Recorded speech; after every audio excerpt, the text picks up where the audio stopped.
make a quick comment about the districts of Colorado. So the 3rd district, you got 7 districts for the U.S. representatives, right? You got Congress, you got senators, and you got representatives. So for the U.S. representatives, there are 7 districts, and Pueblo is in district number 3. So here's the map. Here's the 3rd district. So that entire western slope, it's got the Piceance Basin. The Piceance Basin has a shit ton of coal, oil, and natural gas. So natural gas, oil, and coal, this is energy. This is energy that should go for the people. But because Scott Tipton is the representative of the 3rd district, he is owned by SG Interest, and SG Interest is just 4 guys out of Texas. So that's the western slopes right there. That's the western part of the Rocky Mountains. It's 1/3 of Colorado. There's about over 20 counties in this district. And Pueblo, if you notice, it has San Juan Memorial Forest, and it's got Rio Grande National Forest and Gunnison National Forest, Grand Junction, White River National Forest. So like I said, 1/3 of the entire state belongs to Scott Tipton, and Pueblo is right there at the dick tip. So if you see how the western part is all together, and then somehow the district reaches out and just grabs Pueblo, and it looks like a dick tip to me. So the reason why I point this out, the reason why I think that this is significant, because there's a problem of gerrymandering all throughout the country. So with this district, is this a right-wing Republican district? And they just said, let's just throw Pueblo into it to nullify them and make sure they have no representatives. Because for the last 10 years, we've had a Republican, Scott Tipton, representing us. So we don't have any representation. The main point is the reason why Pueblo is the dick tip of the 3rd Congressional District, the reason why it looks like to me, it's just kind of conspiratorial-minded, but gerrymandering does happen. But essentially, if they think that there's a bunch of Democrats in Pueblo, well, fuck it, just throw it into a far right-wing district, and that'll nullify all those Democratic voters. And so those Democrats and liberals and progressives will not have anybody to vote for. And so Scott Tipton has been representing Pueblo County for the past nearly 10 years. So that's his district, and you have a progressive Democrat, Diane Bush, who is running against Carl Hanlon, who is a regressive. He doesn't even believe in universal health care. And that's not the only thing he doesn't believe in, but that should tell you enough. Health care, that's fucking life. Education, jobs, health care, what else is there? I mean, that's like a staple. That's like, I want to make a quick comment about the State House 46, 47, and 62. So let's change gears before we're talking about the U.S. representative for Pueblo. Now we're going to talk about the state representatives for Pueblo. Pueblo has been severed into 3 different pieces. And so they've cut it up into 3 different pieces. So we have State House District 46, State House District 47, and State House District 62. And 47 is, Donald Valdez is the 62 district. So he represents Alamosa, Conejos, Castillo, Huerfano, Mineral County, Pueblo, Rio Grande, and Sagauchi, however you mispronounce that fucking county's name. So that's District 62. That's Donald Valdez. So Diana Escar is the representative for the 46th district, which is my district, which is shown right here. So the 46th district, we have Pueblo, a piece of Pueblo West. We got Pueblo in here. We have Rye, Colorado City, Beulah Valley, South Burnt Mill City. So you see, I mean, it's got a swath of Pueblo, right? You see right there in the center, it's got a swath. It's got a corner, a third of Pueblo. Pueblo southwest, my bad. So southwest, west of I-25, but beneath the Arkansas River. All of it underneath the Arkansas River. There is a little bit of portion above the Arkansas River. So how arbitrary? Why the fuck are they splitting Pueblo up? We don't have one representative representing Pueblo. We got 3 representatives. And then take House District 46. She has to represent everybody else. In District 46 is represented by Dania Escar. So Dania Escar represents Pueblo, represents my District 46 in addition to all the other ones. all the other cities. So not just Pueblo, but a piece of Pueblo West, Beulah Valley, Rye, and Colorado City. So my conspiratorial-minded, just a guess. I don't have any evidence that they did this, but it seems like, there could be some sinister plans in this. But why would they split Pueblo up into 3 different sections? So Deanna, she's actually a really good progressive senator, Diana Escar. So maybe it was just to somehow get one Democrat from Pueblo, so we have one Democratic district. So Dania Escar can become our 46th representative, but we're also going to have a Judy Ryer. And if you know anything about Judy Ryer, she thinks all Democrats should be bitch slapped and fuck their mom. So Pueblo City, Pueblo County is represented by State House number 46, District 46, District 47, and District 62. So there are 3 districts that we have to look at if we want to say, well, who represents us? Who represents Pueblo? So for the southwestern Puebloans, it would be Dania Escar. For the, this is State House 47. So you got the top part of Pueblo, and then you have Avondale, Boone, Rocky Ford, Swink, La Junta, Pueblo West, and Penrose. And who's going to represent Pueblo West and Boone and Avondale and Penrose and Pueblo? Well, it's going to be this piece of shit out of Swink who thinks all Democrats should be bitch slapped, that the Obamas are a bunch of monkeys, and, she's just a right-wing, racist, low-life piece of shit, right? Bitch slapped. And she also hates independents. She thinks you should be bitch slapped if you voted for libertarians or Greens or any independent. She hates. Here's the last map. This is State House number 62. So State House number 62, it covers all these different counties, but then you see a little sliver up there going up towards Pueblo. So there's a chunk of Pueblo. It's to the right of I-25, right to the right. That's essentially just the steel plant. They only represent the steel plant and maybe a dozen houses over there. So District 62, very small, just a tiny bit. There's a tiny portion, a sliver that goes up into Pueblo.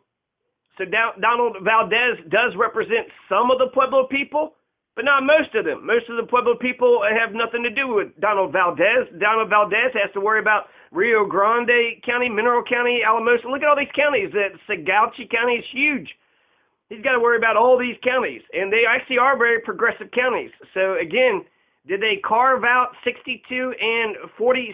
Essentially, I guess I do like 2 of them. They seem progressive enough that Dania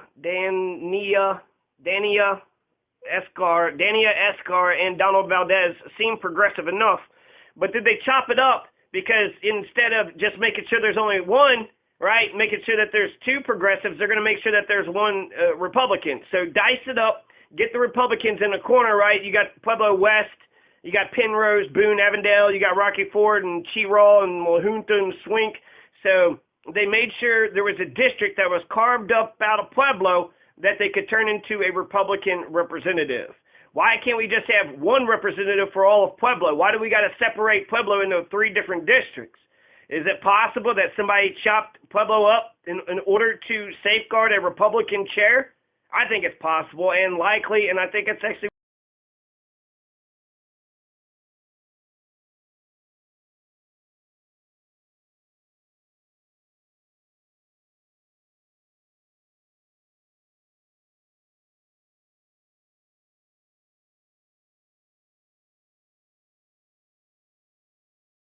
Colorado's 3rd congressional district. You have Scott R. Tipton that's been in there for the last 8 years. Now, Scott Tipton had heard that Trump was grabbing pussies on Billy Bush weekend, but guess what? Did his endorsement of his Fuhrer falter? No, he's been a rank-and-file Republican the entire time. Everything that Trump has done, you can put it on Scott R. Tipton. Scott R. Tipton was also against the veterans from getting any kind of medicinal marijuana. So Scott Tipton is a piece of shit. That's absolutely clear. The point I want to make is Carl Hanlon. Carl Hanlon is running on the Democratic ticket, but he's so fucking Republican, it's not even funny. He is so right-wing Republican, he's not even in favor of universal health care. He don't even give a shit about your life, Colorado. So the race in the Democratic primary, if you vote for Carl Hanlon, then you're a Republican piece of shit. And fuck you. Fuck.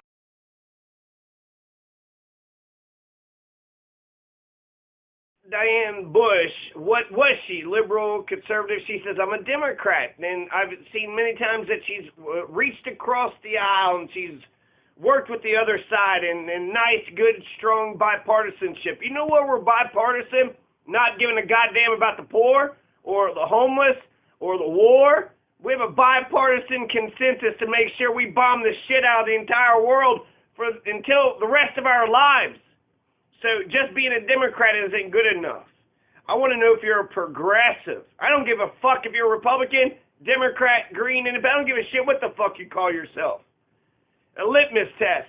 Universal health care. Do you believe in life?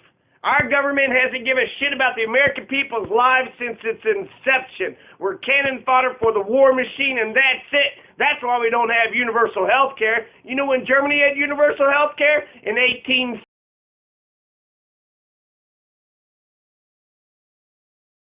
The race that's happened in the congressional district, in the 3rd congressional district, is a perfect microcosm of the problem of the Democratic Party.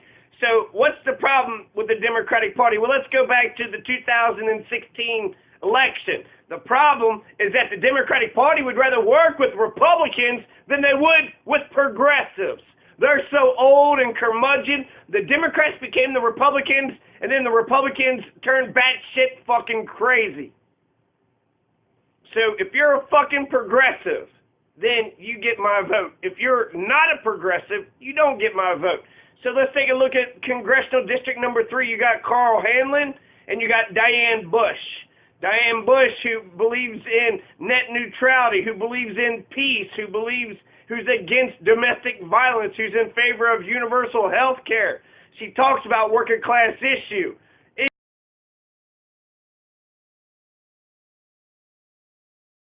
Colorado, the Congressional District number 3 for the U.S. Representative, the district that Pueblo is in, Diane Bush is the only person that you should vote for. Diane Bush is in favor of universal health care. She wants you and your grandma and all your children to continue to live like they've been living in Germany for over 100 years, 140, 50 years with universal health care. She also talks about working class issues. She's a friend of peace. She's against domestic violence. She is in favor of broadband internet. She will protect the marijuana industry. She will protect net neutrality. She's for a two-state solution. She's got class consciousness. She speaks about the working class. She's speaking about affordable housing, child care, and education. Whereas you got that other guy, Carl Hanlon, the Republican, who he's not even in favor of universal health care.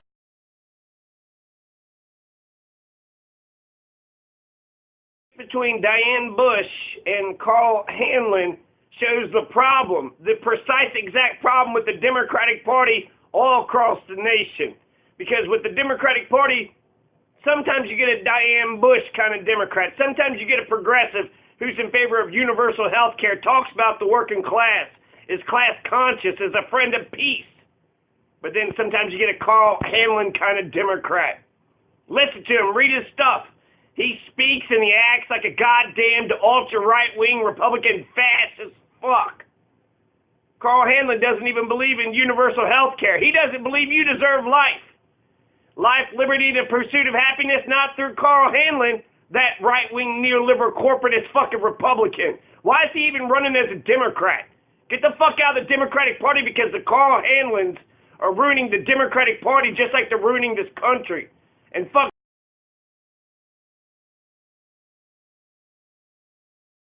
The race in the Democratic primary in the Congressional District number 3 in Colorado between Diane Bush and Carl Hanlon basically shows the exact problem.